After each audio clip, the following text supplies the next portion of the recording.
కానీ ముఖ్యమంత్రి గారికి నేను ఎందుకు 72 గంటలు టైం అంటున్నా అంటే, మళ్ళీ మీరు అక్కడికి చర్చకు వచ్చి బేసిన్లు బెండకాయలు అని చెప్పి ఆయనతో ఉన్న పరువు తీసుకుంటే తెలంగాణ ముఖ్యమంత్రి పరువు పోతుంది. ఇప్పటికే మీరు ఎంత సిగ్గుమాలిన వ్యక్తో ఇప్పటికే అందరికి అర్థమైపోయింది. ఎవడన్నా అడుగుతాడండి ముఖ్యమంత్రి దేవాదుల గోదావరి బేసిన్లు ఉన్నదా అని అడిగే పరిస్థితి ముఖ్యమంత్రిది. బేసిన్ తెలియదు, బెండకాయ తెలియదు. దాంతోపాటు ఇంకా దరిద్రం ఏంటంటే నల్లమల పులి అని చెప్పుకుంటాడు. నల్లమల తెలంగాణలోనే ఉంది కదా అని అడుగుతాడు మీటింగ్లో. అంటే ఇంత నికృష్టమైన వ్యక్తి కాబట్టే కొద్దిగా ప్రిపేర్ అయ్యేందుకు టైం వారికి 72 గంటల సమయం ఇస్తా ఉన్నాం.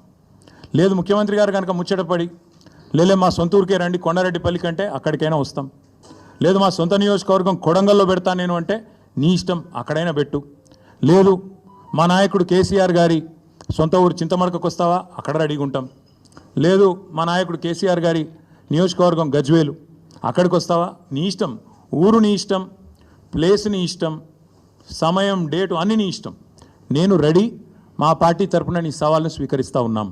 ఇందులో ముఖ్యమంత్రి గారి తరపున ముఖ్యమంత్రి గారు ఇచ్చిన సవాల్ను పార్టీ తరపున నేను స్వీకరిస్తూ ఉన్నా.